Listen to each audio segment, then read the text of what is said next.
रामेश्वर, चित्रांगदेश्वर तथा रावणेश्वर की महिमा। महादेव जी कहते हैं, तदनंतर परशुराम जी के द्वारा स्थापित रामेश्वर लिंग का दर्शन करें। वह स्थान गोपीश्वर से वायव्य कोण में 30 धनुष की दूरी पर है। जिस समय जमदग्नि पुत्र परशुराम जी ने पिता की आज्ञा से अपनी माता का वध किया और पिता के अनुग्रह से वह पुनः जीवित हो गई, उस समय प्रभास क्षेत्र में आकर उन्होंने अद्भुत तपस्या की। वे मेरे विग्रह की स्थापना करके 150 वर्ष तक आराधना में संलग्न रहे। इससे संतुष्ट होकर मैंने उन्हें मनोवांछित वर दिया और उनके द्वारा स्थापित शिवलिंग में निवास किया। इससे महर्षि परशुराम कृतार्थ हुए। तदनंतर भूमंडल के संपूर्ण क्षत्रियों का 21 बार संहार करके वे माता पिता के ऋण से उऋण हुए। जो मनुष्य उनके द्वारा स्थापित शिवलिंग का भक्ति पूर्वक पूजन करता है, वह समस्त पापों से मुक्त हो मेरे धाम में जाता है।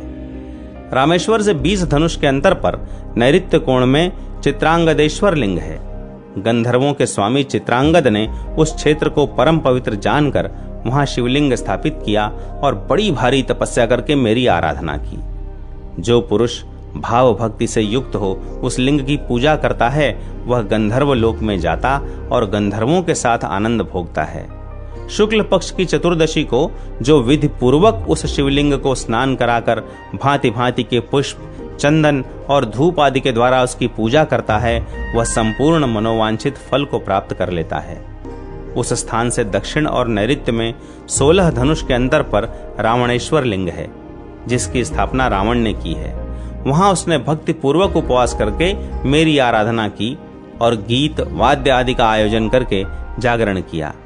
15 दिनों तक इस प्रकार मेरी अर्चना करने पर आकाशवाणी हुई, महाबाहु दशग्रीव, मैं तुम पर बहुत प्रसन्न हूँ। मेरे प्रसाद से तीनों लोक तुम्हारे अधीन होगा। मैं प्रतिदिन तुम्हारे द्वारा स्थापित शिवलिंग में निवास करूंगा।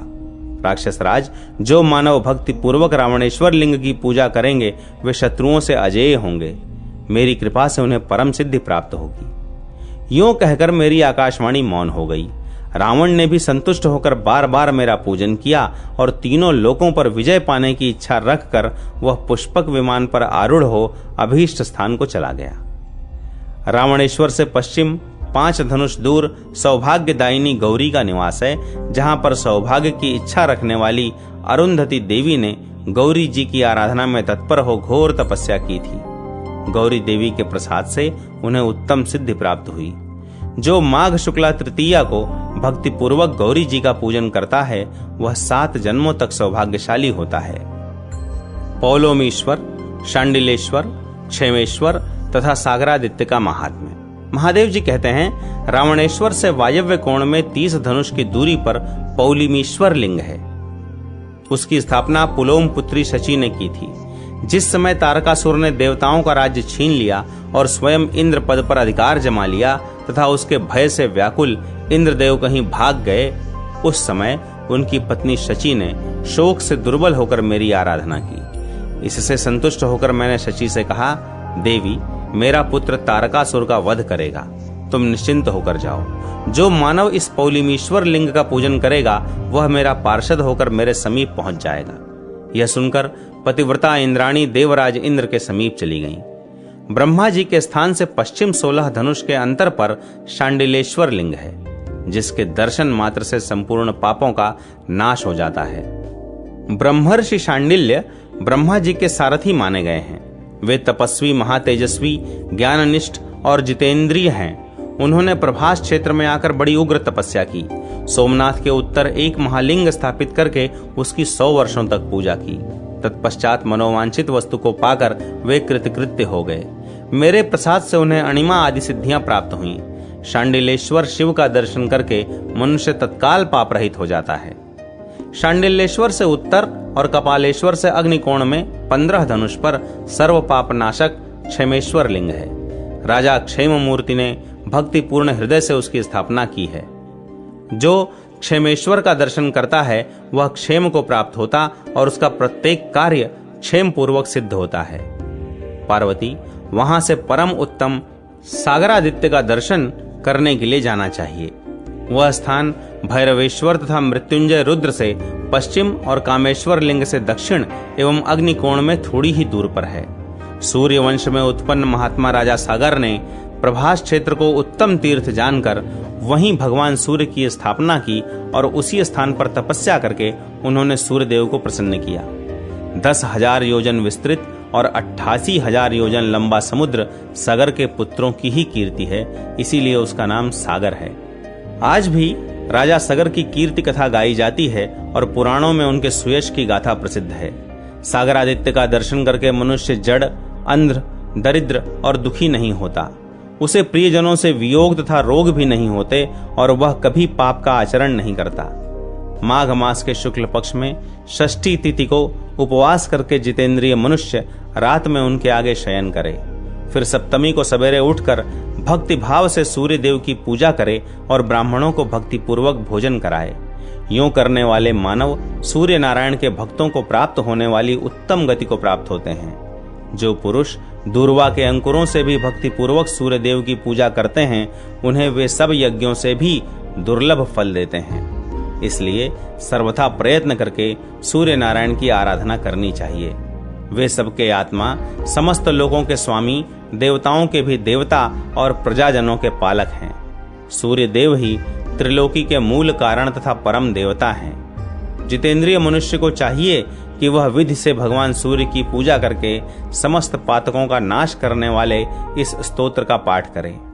इस स्तोत्र में सूर्य देव के गुह्य, पवित्र एवं शुभ नाम हैं। विकर्तन, विवस्वान, मार्तंड, भास्कर, रवि, लोक प्रकाशक, श्रीमान, लोकचक्षु, ग्रहेश्वर, लोक साक्षी, त्रिलोकेश्वर, कर्ता, हर्ता, तमिस्नहा, तपन, तापन, शुचि, सप्ताश्ववाहन, गभस्ति हस्त, ब्रह्मा तथा सर्वदेव नमस्कृत। इस प्रकार 21 नामों का जो स्तोत्र है, इससे संतुष्ट होकर भगवान सूर्य शरीर को आरोग्य देते हैं, धन बढ़ाते हैं तथा यश की प्राप्ति कराते हैं। जो सूर्योदय और सूर्यास्त दोनों संध्याओं के समय पवित्र होकर इससे सूर्य देव की स्तुति करता है अथवा जो इसे सुनता और पढ़ता है, वह सब पापों से मुक्त हो जाता है और अंत में सूर्य लोक को प्राप्त होता है। अक्षमालेश्वर, पाशुपतेश्वर, ध्रुवेश्वर तथा सिद्धि लक्ष्मी की महिमा। महादेव जी कहते हैं, सागरादित्य से ईशान कोण में 50 धनुष के अंतर पर अक्षमालेश्वर लिंग है, जो दर्शन और स्पर्श करने से सब प्राणियों के पाप का नाश करने वाला है। भादों में ऋषि पंचमी को अक्षमालेश्वर के समीप जाकर मनुष्य नरक के भय से मुक्त हो जाता है। वहां गोदान, अन्नदान और जलदान को श्रेष्ठ बताया गया है। उक्त दान करने से मनुष्यों के सब पापों का नाश होता है तथा परलोक में उन्हें अनंत सुख की प्राप्ति होती है।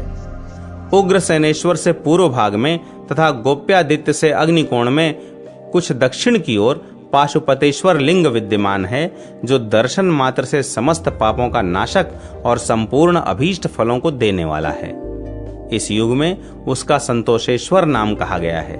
वह संपूर्ण सिद्धियों का स्थान, शिव भक्तों का आश्रय तथा पाप रोगों का औषध है।